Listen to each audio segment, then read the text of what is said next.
Mesdames et messieurs, permettez-moi de citer ici, peut-être pour introduire notre sujet, la première phase de l'exposé des motifs de notre Constitution de 2006, une Constitution qui avait apporté beaucoup d'espoir pour la population congolaise.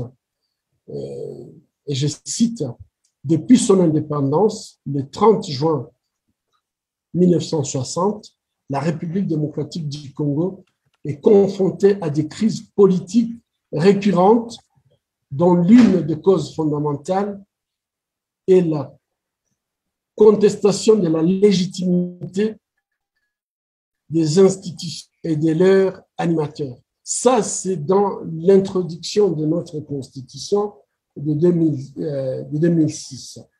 15 ans après l'adoption de notre Constitution, à laquelle est attachée notre population, car elle est le fruit d'un référendum populaire qui a été l'un des actes démocratiques contemporains le plus mobilisateur et le plus important de la nation congolaise. Cette crise de légitimité reste malheureusement toujours d'actualité.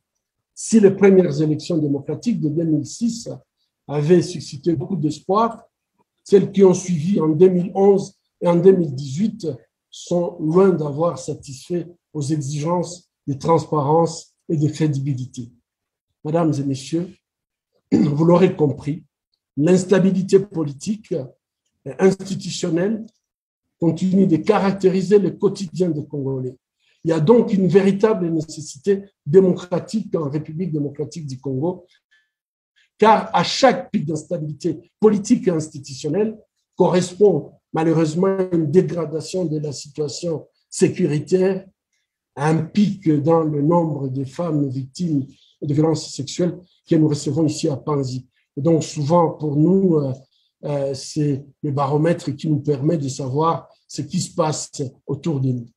La plupart des organisations de la société civile et notre population aspirent à ce que le gouvernement, nouvellement constitué en avril dernier d'ailleurs, se mobilise pleinement pour préparer et organiser les prochaines élections et faire de sorte qu'elles soient libres, transparentes et crédibles, dans le respect de l'échéance constitutionnelle, bien sûr, de 2023, avec comme prérequis indispensable les réformes attendues de la CENI et de la loi électorale.